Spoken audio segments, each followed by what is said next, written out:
bends great. Tears, perfect.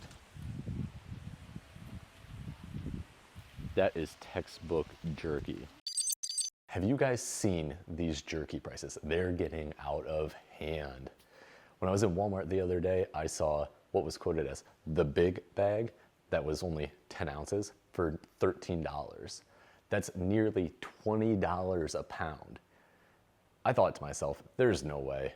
I'm gonna just go home and make it on my own. So after deciding I wanted to make my own homemade beef jerky, I went to Costco and bought this package of Top Round. This Top Round is slightly over 5 pounds. It's 2 different pieces. It's $5.50 a pound, so it came out to about 28 bucks. That's a nearly quarter of a price of what that store-bought beef jerky was. Top Round is what Costco had in their meat section, but you could use anything from eye of round, bottom round, the top round, flank steak, basically anything that is a very lean meat. Anything with fat may end up causing your beef jerky not to last as long. So you want those lean cuts of meat. I've had these top rounds in the freezer for about 15 to 20 minutes. I'm just doing that to cool them down so I could trim off any excess fat. Like I said, that fat will make your beef jerky go bad quicker. So I'm gonna go ahead, pop these out of the container. We're gonna trim off any of that fat and then pop them back in the freezer for a while. All right, so as usual, I'm gonna keep one glove for dirty, hand clean with a knife. We're gonna trim off any kind of fat here. This piece actually has a bit of marbling, kind of surprised with, but we've got fat along here and we've got a couple of little hanging pieces that of course we're gonna wanna trim off. So yeah, let's get to it. So I'm gonna trim off, there's a little bit of silver skin. I'm gonna try to just get as little as we can here.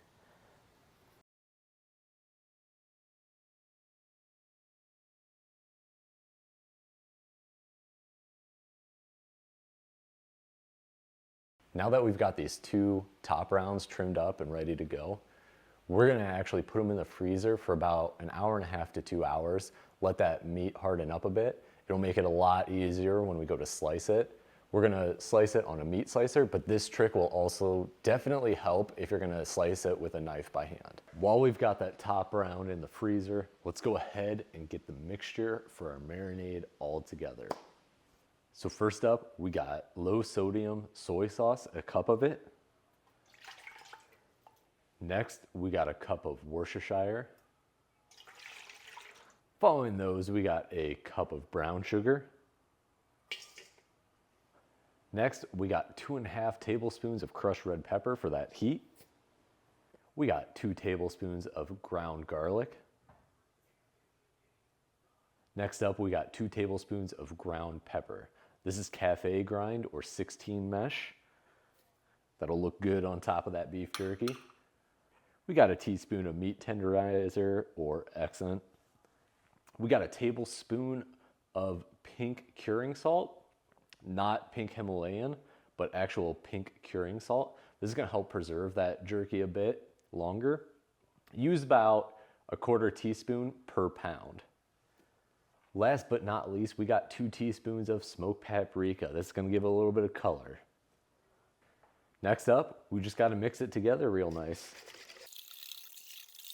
Since we're doing a sweet and spicy jerky, we got this mixed up. We're gonna add in a bunch of honey. I feel like it's better to mix it before you add the honey, and then we'll mix it a little bit more. This, I'm just gonna eyeball probably a couple tablespoons. We wanna make sure we get that sweet flavor coming through. In order to cut this jerky today, we are gonna use a meat slicer. It's set to 1/4 inch. That's gonna give us perfect, consistent jerky. There's 2 ways you could cut these top rounds into jerky. You could either go against the grain or with the grain. I personally prefer with the grain. That gets you a little bit more chewy jerky versus with the grain, it's gonna give you a little bit more tender jerky. However, since I have 2 different top rounds today, we're gonna go both with the grain and against it, just to compare. All right, so while I slice this jerky, I'm gonna add it to our bowl of marinade to make sure that we get a nice even coating as I go. So once I get this chunk done, I'll mix it up, make sure we're good, and then I'll move on to the next bit. Up first, we got with the grain.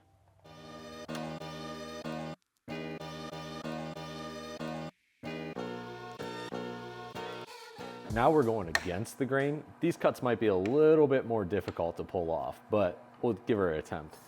Now that we got that top round sliced up, I'm actually gonna use this Food Saver vacuum sealer to go ahead and speed up that marinating process.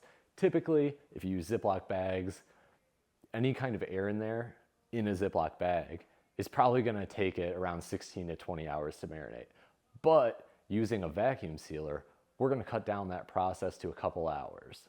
So with this vacuum sealer, I'm actually gonna make some very long bags. This is a tip I learned from Andrew over at Anderson Smoke Show. Make sure you go check out his channel. That it will allow all of the beef to be kind of laid down in an even layer, and we'll get even moisture over all of it. Another awesome tip for vacuum sealing is if you fold over the bag, it should keep that edge nice and clean.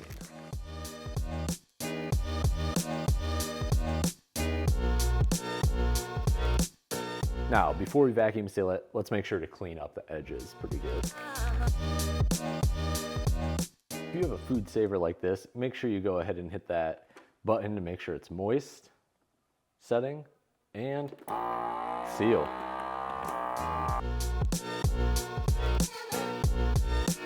While I've got these 2 bags of vacuum sealed jerky here, which I should be good to go in a couple hours, it's getting a little bit late. We're actually gonna let it marinate overnight, and we'll see you in the morning.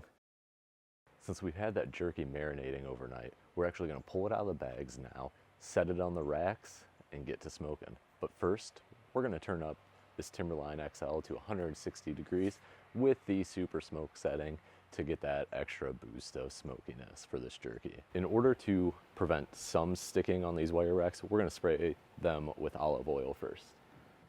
So the reason why we're using these cooling racks is so that the jerky could lay nice and even, since it has this crosshatch pattern.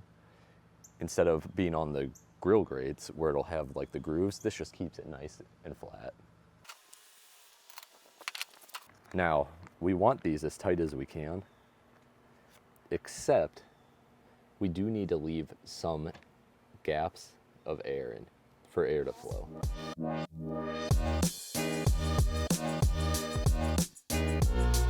Now that we've got our last rack here, we're gonna throw this one on the smoker, and at 165, I expect this jerky to be done in about 4.5 to 5 hours.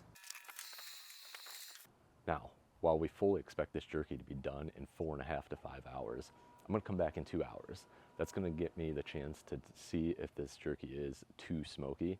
If it is, we're gonna turn the super smoke off and let it roll for that extra 2 hours.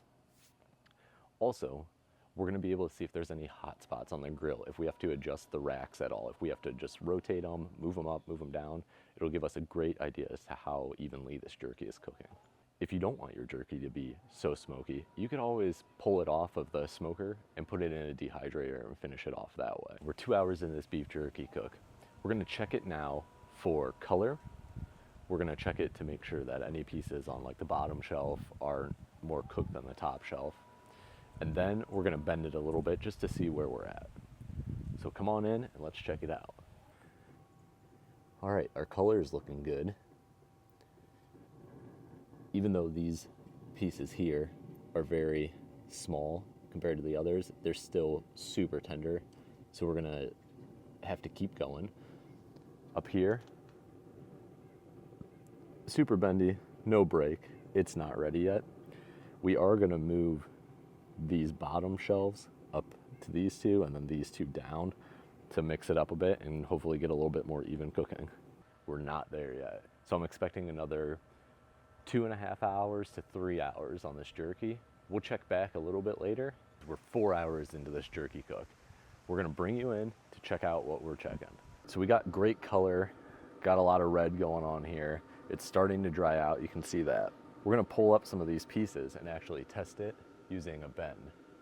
So we bend it and we got some tearing here going on. That looks great to me. That's a piece of jerky that's ready to go. We got another one that bent nicely and cracked. We're gonna wait on some of these, but in the meantime, I'm gonna pull some of the smaller pieces off. 5 hours into this jerky cook.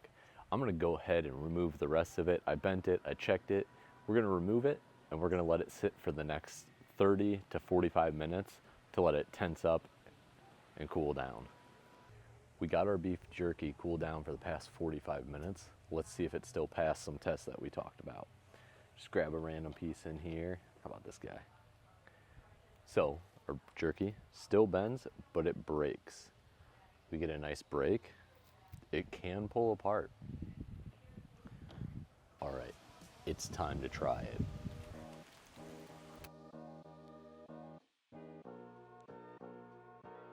That is textbook jerky.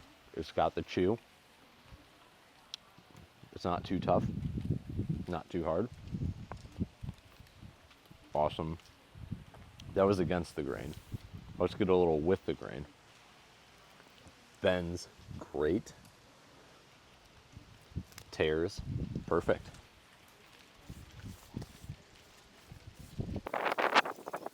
The against the grain is definitely more tender.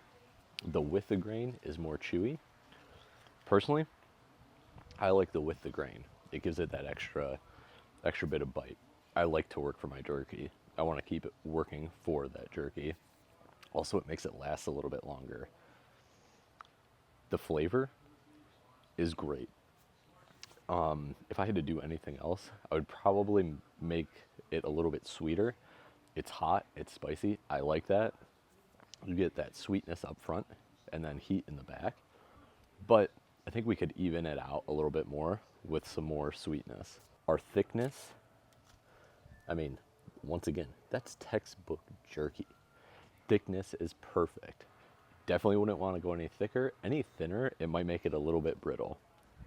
So even though we started with about 5 pounds, we're down to about 3.5, which is awesome. That 5 pounds was about $25 to $28. This jerky in the store would have cost about $70. Way better, tastes better. Why not do it at home for probably about half the price, if not a little bit less than half the price? Guys, if you like this take on beef jerky, if you ended up trying the recipe that I threw out there, make sure to give me a like, make sure to comment down below, throw out some ideas. I'm thinking maybe some Thai inspired jerky next. Make sure you hit that notifications and hit the bell so that you can know when I post my next video. Until then, I'm gonna be gnawing on some jerky. Take it easy, guys.